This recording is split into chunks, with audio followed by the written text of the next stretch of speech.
This car could legally cost you less than a Toyota. I'm a business attorney, and here's the simple breakdown. Most people see this as a luxury purchase, but to a business owner, this could just be a balance sheet decision.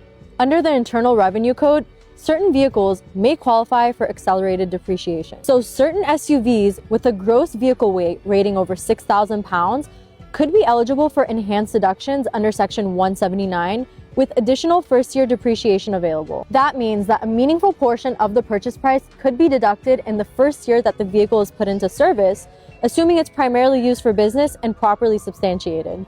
So you're not just driving a G-Wagon, you're aligning a capital asset with how the tax code treats business equipment. So I have two problems with this video. First off, she starts by saying she will tell you how the G-Wagon would cost less than a Toyota, but throughout the video she never really mentions how it costs less than a Toyota. Then she talks about accelerated depreciation. What will actually save you money is buying a Toyota. If you don't need a G-Wagon for your business, then don't buy a G-Wagon for your business. Buy a Toyota instead. That would save you money.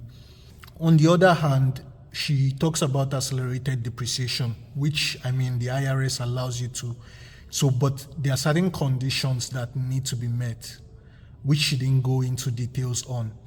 That car has to be used more than 50% for your business before the IRS would allow depreciation deductions on it. Even when the car is more than 50% used for business, the IRS will restrict the deductible percentage to the percentage of business use. So if, for instance, 80% is business use, 20% is personal use, then the IRS would only allow 80% of the tax base for business deductions. When you take accelerated deductions, you need to be careful, because if at any point in time the business use goes below 50%, the IRS may come for a payback.